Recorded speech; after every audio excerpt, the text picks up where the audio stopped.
There's something in your book that I want people to hear.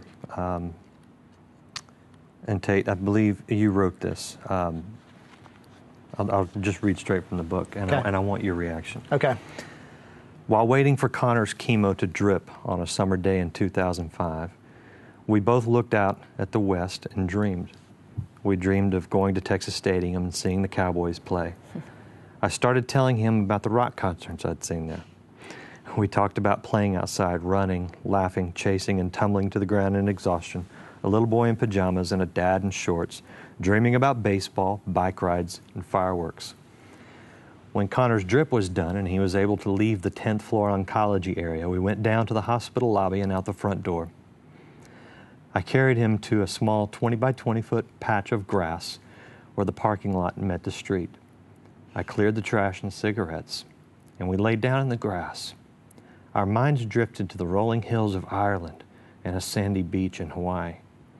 We covered the globe on that day, and we stayed there until the moon came out and the stars put my son to bed. We dreamed big in the biggest backyard in the world that day. You didn't have that chance to do those things with your son. No. But God gave you a glimpse. I did that night. I did that night. And you know, I am so grateful for 8 years with that boy that I'm not bitter over 50 I didn't get, because there were tons of events and instances like that. God, I mean, that was a awesome night. It was great. And I have had those events with him. We lived big that night.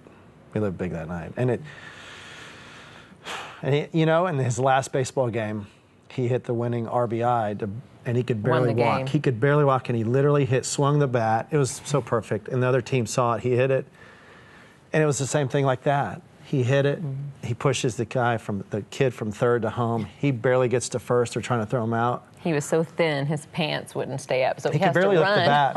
He could barely lift up. the bat. He's loaded with cancer. Yeah, it was a month. I wouldn't trade that with Peyton Manning's dad, Tony Romo's dad. Yeah. My son won the game. Yeah.